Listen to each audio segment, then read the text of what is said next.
आज से पहले 50 से 55 साल कांग्रेस ने राज किया, मैं 70 साल नहीं बोलता, ठीक है जी। 1947 से 1990 तक हमारी जो 1947 में 6ठे नंबर की अर्थव्यवस्था थी, 1947 से 1990 तक 12वें नंबर पे आ गई। कैसे आ गई? आप कहते हो राम मंदिर नहीं बनना चाहिए था, अस्पताल चाहिए, स्कूल चाहिए, IIM IIT चाहिए। आपके 1947 से टिल 2003 तक आपने कितने एम्स भारत को दिए? मात्र एक। कितनी ट्रेनें दी? शताब्दी 25।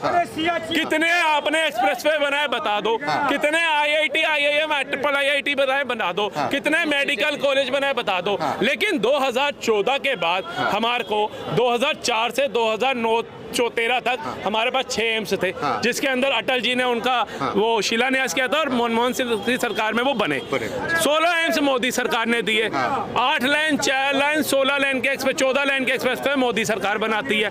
0 वंदे भारत थी 2014 से पहले, आज 41 से 44 वंदे भारत को दी जाती है, ठीक है जी। आज हमारे देश के अंदर जो गरीबों से जुड़े मुद्दे थे, जिनकी तरफ किसी सरकार का ध्यान नहीं था, चाहे वो शौचालय योजना हो, उद्यमी योजना, औषधि योजना हो, आवास योजना हो, स्वास्थ्य योजना हो, कृषि योजना हो, कृषि कल्याण योजना हो, कृषि सिंचाई योजना हो, मुद्रा योजना हो, सुकन्या योजना हो, बेटी बचाओ बेटी पढ़ाओ योजना हो, ऐसी तमाम योजनाएं सिर्फ 10 साल के अंदर मोदी सरकार लेकर के आती है, ठीक है जी। हमारे देश का अहम मुद्दा कश्मीर, जब भी वारदात होती थी UNO में जाकर के अटक जाता था। आज कश्मीर के मुद्दे को 2 मिनट में सोल्व करने का काम मोदी सरकार करती है। कश्मीर के अंदर इंसान पैदल नहीं चल सकता था, साइकिल पे चढ़ना छोड़ दो, आज जम्मू से कश्मीर तक ट्रेन चला दी जाती है। विश्व की सबसे बड़ा स्टैचू, सबसे बड़ा स्टेडियम, सबसे बड़ा टनल, सबसे बड़ा बाईपास, सबसे बड़ा आपका कहते हैं क्षेत्र, ये सड़क का क्षेत्र, राजमार्ग, जो हम चाइना को भी पछाड़ के आगे जा चुके हैं, वो सरकार मोदी सरकार करती है। आप बताओ, आपके कार्यकाल में आपने देश के लिए क्या किया? 11वीं से 5वीं अर्थव्यवस्था मोदी सरकार बनाती है।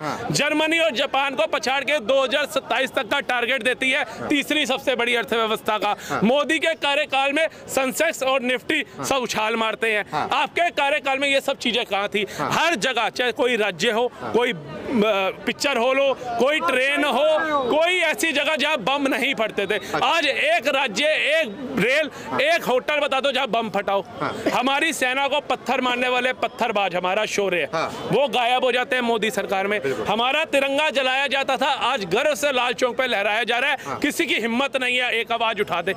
कश्मीर बनेगा पाकिस्तान के नारे लगाने वाले आज कश्मीर को हिंदुस्तान के साथ मिलाने के लिए भाग रहे हैं।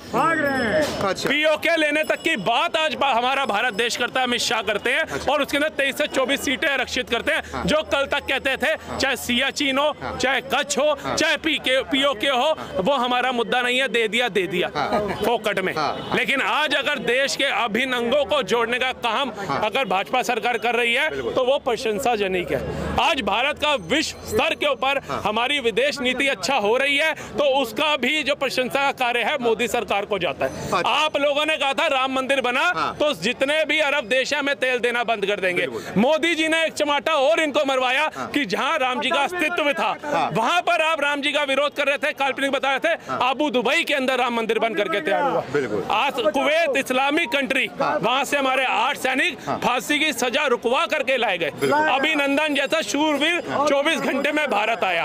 आप ही के कार्य के अंदर 2 बार हम पाकिस्तान से युद्ध जीते थे। 93,000 सैनिकों ने आत्मसमर्पण किया था, लेकिन इंदिरा जी ने क्या किया? वापसी लौटा दिया। क्या वहां जो हमारे सैनिक थे वो वापसी लाने की हिम्मत थी इंदिरा गांधी जी में? थी तो क्यों नहीं आए?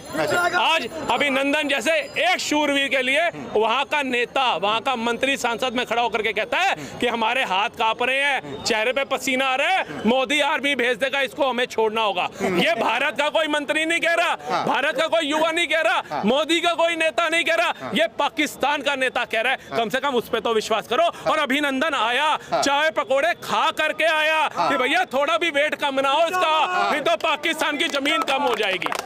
ये शौर्य है मोदी का। वो शेर है, अपने आप को लोग कहते हैं वो शेर है, वो शेर नहीं, बब्बर शेर है। बब्बर शेर है, बिल्कुल। आज आप बताओ, आज से पहले हमारे मनमोहन सिंह जी वेल एजुकेटेड, बहुत सम्मानित व्यक्ति हैं, लेकिन वो पीछे रहते थे। किस संविधान के तहत, किस कानून के तहत? जब बाहर से कोई राष्ट्रपति प्रधानमंत्री आता था तो सोनिया गांधी जी उनको अटेंड करती थी और हमारा सम्मानित प्रधानमंत्री मनमोहन सिंह जी पीछे खड़ा होता होता था। किसने राइट दिया? आज हमारा प्रधानमंत्री आंख से आंख मिला करके बात करता है। अच्छा। F-16 दिया था इन्होंने पाकिस्तान को, अमेरिका ने। F-416 खरीद के दिखाया मोदी ने, और ये कहता रह गया मत खरीदो। उन्होंने कहा तूने हमारे दुश्मन को F-16 देते हुए सोचा था जो हम सोचेंगे? इसने कहा रूस से तेल मत लेना। उसने कहा तू बोलता रहे, तेरी सुनते होंगे। और उसने रूस से रूबल में तेल खरीदा। आज ऑस्ट्रेलिया का पीएम अगर बोल रहा है मोदी इज अ बॉस, दूसरी कंट्री का पैर छू रहा है, ठीक है जी।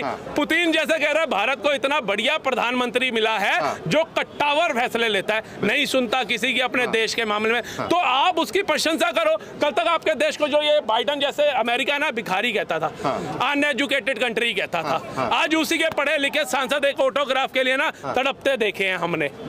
वो मान सम्मान जो बड़ा है भाई साहब हमारा बड़ा है, हमने मोदी को गद्दी पे बिठाया है, मोदी अपने आप नहीं बैठा। अगर कोई कह रहा है मोदी इज अ बॉस, सम्मान हमारा बढ़ रहा है। G20 के अंदर जितनी विदेशी महिलाएं आई ना मंत्रियों के साथ, सबको भारतीय संस्कृति साड़ी के अंदर देखा गया। जितने गावर समझते थे हम सुपर पावर हैं, सारे नंगे पैर चलते हुए हमने राजघाट पे देखे। ये पावर है मोदी की कि भारतीय संस्कृति सबसे पहले है मेरे लिए। उसने जब अपना घर छोड़ा ना, वो चाहता वो भी बाप के पैसों पे ऐश कर सकते थे, वो भी घर में आराम से सो सकते थे।